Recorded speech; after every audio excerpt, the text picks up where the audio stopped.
खबरदार बेटा। उठ जा नालायक, सुबह के 8 बजने को है।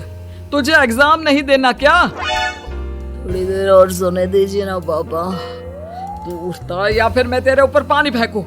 रोज गधों की तरह सोता रहता है, पेपर की कोई टेंशन ही नहीं है। और एक हमारा समय था जब हम पेपर में फेल होने के डर से रात भर पढ़ा करते थे, सो ही नहीं पाते थे।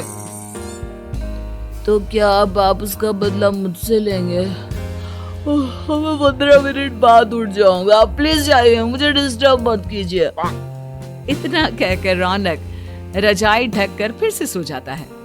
तू ऐसा नहीं मानेगा, रुक मैं अभी पानी लेकर आता हूँ।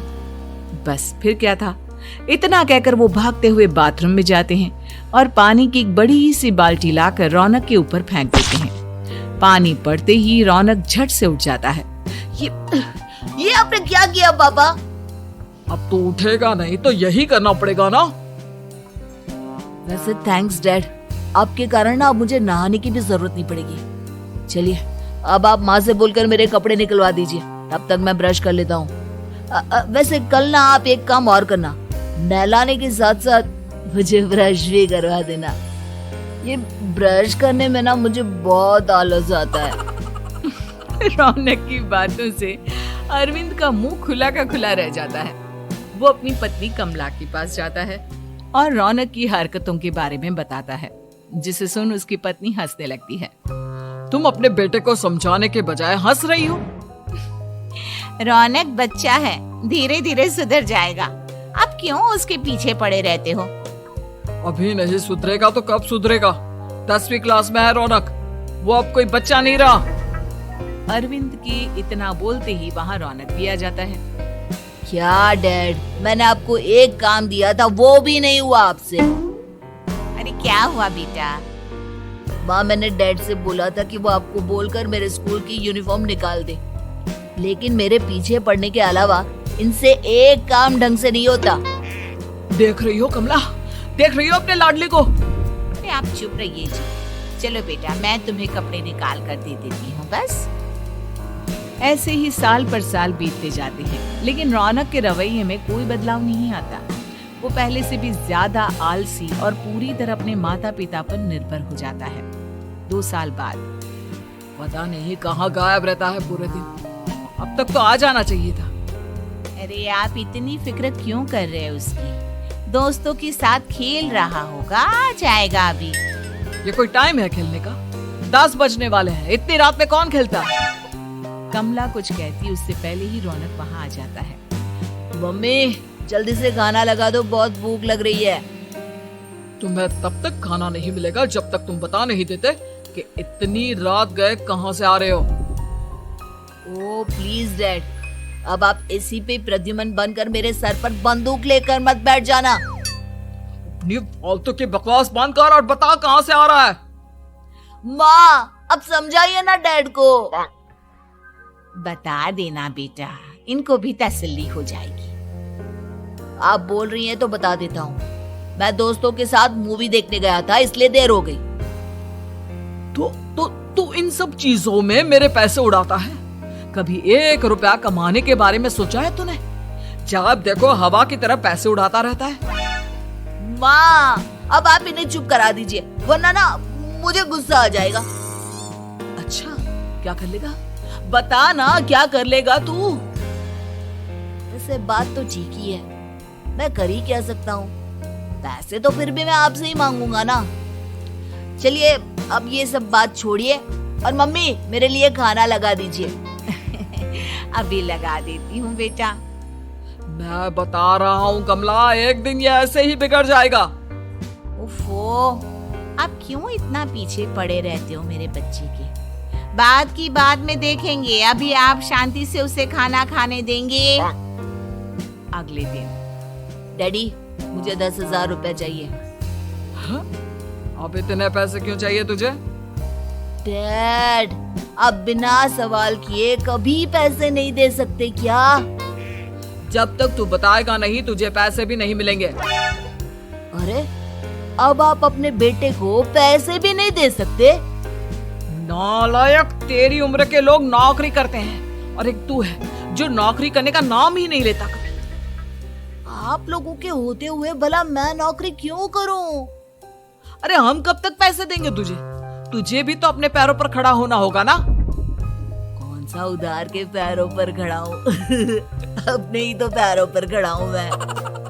इसी तरह रौनक दिन प्रतिदिन लापरवाह होता जाता है। उसकी लापरवाही को देखते हुए अरविंद और कमला अपने बेटे की शादी कराने का फैसला लेते हैं और 1 महीने के अंदर अंदर ही रौनक की शादी मेघा नाम की लड़की से करा देते हैं। शादी के कुछ दिन बाद, रौनक, मुझे एक अच्छी सी साड़ी चाहिए, आप ला दोगे ना?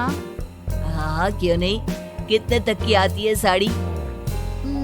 यही करीब 5,000 तक की।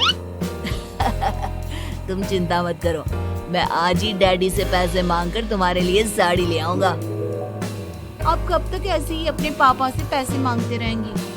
कोई अच्छी सी नौकरी क्यों नहीं कर लेते आप? डैड के होते हुए मुझे नौकरी करने की जरूरत ही क्या है? पर आप ऐसे कब तक उनसे पैसे मांगते रहेंगे? कुछ आपको अपने दम पर भी तो करना होगा ना। अब तुम भी बाकी लोगों की तरह मुझे ज्ञान देना शुरू मत कर देना। साड़ी चाहिए ना तुम्हें, मिल जाएगी बस। इतना कहकर रौनक अपने पिता से पैसे मांगने चला जाता है। डैडी, मुझे 5,000 रुपया चाहिए। अब 5,000 क्यों चाहिए तुझे? वो मेघा को साड़ी चाहिए थी। अरविंद आगे बिना कुछ कहे चुपचाप उसे पैसे निकाल कर दे देता है। कुछ दिन बाद, तुम्हें नहीं लगता कमला, रौनक हम पर पहले से भी ज्यादा डिपेंड हो गया है? मुझे तो अब उसके भविष्य की चिंता होने लगी है। कल को हमें कुछ हो गया तो वो क्या करेगा? काश तुमने पहले ये सोच लिया होता तो आज हमारा बेटा इतना लापरवाह नहीं होता। तब मुझे कहाँ पता था कि मेरा लाड प्यार उसे इतना बिगाड़ देगा कि वो इस हद तक लापरवाह बन जाएगा। कोई बात नहीं, अभी भी देर नहीं हुई। मुझे पता है उसे कैसे सुधारा जा सकता है। कैसे? अरविंद कुछ कहता उससे पहले रौनक वहां आ जाता है और पैसों के लिए हाथ फैलाने लगता है। डैड, मैं और मेघा बाहर घूमने जाना चाहते हैं। अरे वाह, ये आज सूरज कहाँ से निकला है? Dad please. अच्छा चलो अब मुद्दे की बात करो। मुझे अब 25,000 चाहिए। अब तुम्हें 1 रुपया भी नहीं मिलने वाला। अगर तुम्हें पैसों की इतनी ही जरूरत है तो कोई ढंग की नौकरी कर लो। मम्मी, आप कुछ कहिए ना डैड को। बेटा, वो गलत क्या बोल रहे हैं? ये सब हम तेरे भले के लिए ही तो कर रहे हैं। मम्मा, मैंने बताया ना आपको, मुझे नहीं करनी कोई जॉब वॉब। तो ठीक है, निकल जाओ हमारे घर से। तुम्हारे जैसे लोगों के लिए मैंने ये घर खड़ा नहीं किया है। जितना ये घर आपका है ना, उतना ही मेरा भी है। मैं कहीं नहीं जाने वाला। जाना तो पड़ेगा ही तुझे, क्योंकि अब मैं तेरा कोई भी खर्चा नहीं उठाने वाला। ठीक है, मत उठाइए मेरा खर्चा, मैं अपने दम पर भी जी सकता हूँ। तो बेशर्मों की तरह अब तक यहाँ क्यों खड़ा है? अपना सामान ले और निकल जाए यहाँ से। रौनक पैर पटकते हुए वहां से चला जाता है।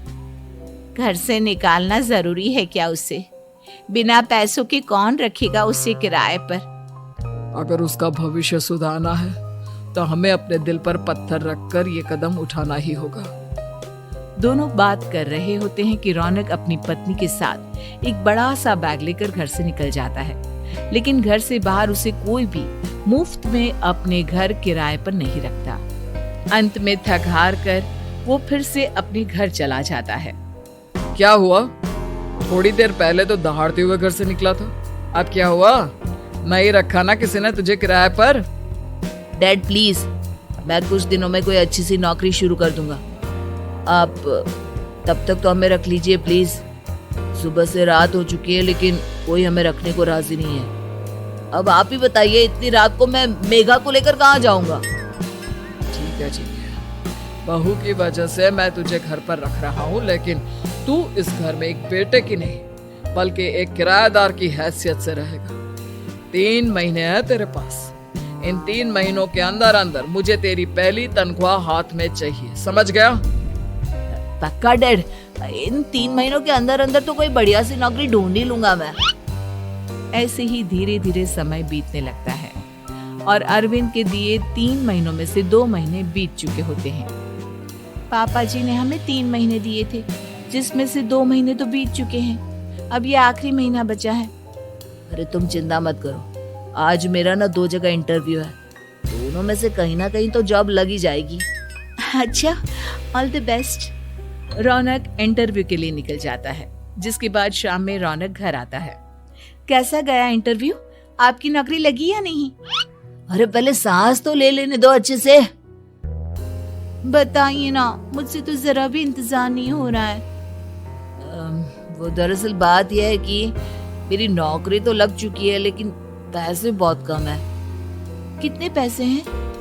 15,000। इतने में अरविंद और कमला मिठाई का डिब्बा लेकर आ जाते हैं। बधाई हो बेटा। हम जानते थे तेरी जॉब जरूर लगेगी। लेकिन मेरी सैलरी बहुत कम है मम्मा। कम है तो क्या हुआ, धीरे धीरे बढ़ जाएगी। हाँ बेटा, हम तो बस चाहते थे कि तू अपने पैरों पर खड़ा हो जाए। मतलब अब आप मुझे घर से नहीं निकालेंगे? नहीं, ये सब हमने तुझे जिम्मेदार इंसान बनाने के लिए किया था। Thank you mummy papa. अगर आप दोनों ऐसा नहीं करते तो मुझे कभी अपनी जिम्मेदारियों का एहसास तक नहीं होता। आज आपने मुझे सिखा दिया कि इंसान का अपने पैरों पर खड़ा होना भी जरूरी होता है। इतना कहकर रौनक झट से अपने माता पिता के गले लग जाता है और अपनी कमाई की पहली तनख्वाह वो अपने माता पिता के हाथ में सौंपता है। इस तरह रौनक एक गैर जिम्मेदार व्यक्ति से एक जिम्मेदार व्यक्ति बन जाता है।